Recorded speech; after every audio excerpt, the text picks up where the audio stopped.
كل اللي عندكم ده ولسه عايزين حاجات تانية زي اصحابكم؟ ده انت ابوكم مش مخلي نفسكم في اي حاجه. ماشي يا عمي، بس احنا لسه في حاجات كتير نفسنا فيها وعايزين نجيبها، فاحنا هنقول له استنى شويه، وانت برضو ايه من يمتك معانا كده تقول له.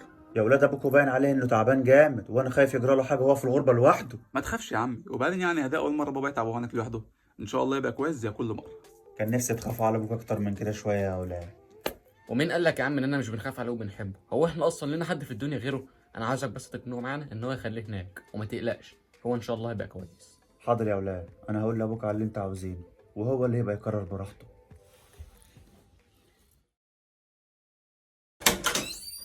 يا محمود، يا احمد، يا ولاد انتوا فين؟ يا ولاد.